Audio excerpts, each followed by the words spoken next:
What's up mga lods? So, dito tayo sa bike park. Yun. Meron tayong Kespor Bike Philippines. Shoutout sa Kespor Bike Philippines, no? Bicycle Philippines. Pero syempre, bago tayo magtuloy-tuloy mga lods, bago natin ipakita ko ang buong detalye ng Kespor na to, alam nyo na, intro muna tayo.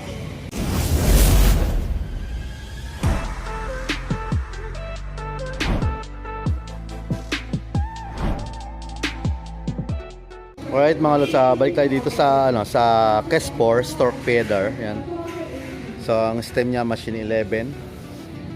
So dito mga lods, design and tested in USA. Yan, design and tested sa US daw yan. Siya ay alloy lang to mga lods. Pero ang bigat niya is 9.5 kilo. Pero ang group set nito mga lods is naka Shimano 105 na siya. Yan. Makikita nyo mga lods, Shimano 105. Meron siyang chainring na 50 and 34 teeth.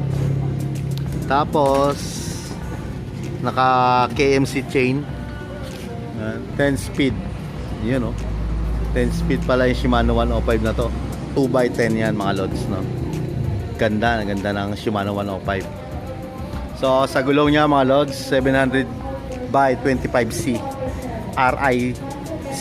IRC GT Plus. Napakaganda. So seat post is carbon, Kespor carbon. Naka internal cable guide routing na siya, ICR. So hindi na mahirap mag internal cabling. Napakadali na. So ang emblem ng Stork, yan, ganyan emblem. Sa stem 80 to 90 millimeter stem, drop bar. So siyempre STI. So yun lang, basic lang sa road bike na to mga lods. So may mga ready na siya dito sa mga battle cage. May mga bolt na rin siya dyan. So nakalagay doon super light. Ito mga lods, Kespor, malapad to rito. So matibay yan mga lods, no? Okay na okay. Rigid fork mga lods. Yung rim nya machine 11 din syempre. Tapos spokes nya is 22 holes. Okay, goods na goods.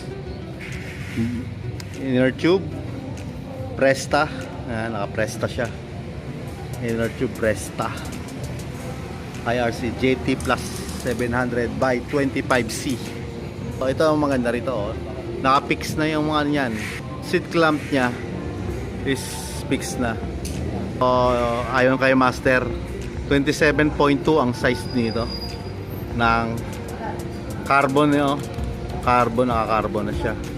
Machine 11 saddle, yan. Yun lang mga lods, no? Ganda rin, ang ganda na rin ng ano niya, ng bar tape niya, oh. Leather. Ka-leather na siya.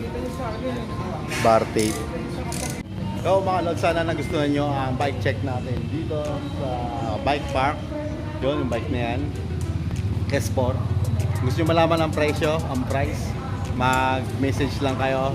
Pwede kayo magtanong, open yan 24 hours sa page nila ng bike park. Your bike, your style. Tanong lang kayo dyan mga lods. Alright, ride safe always. Good vibes lang tayo. And peace out.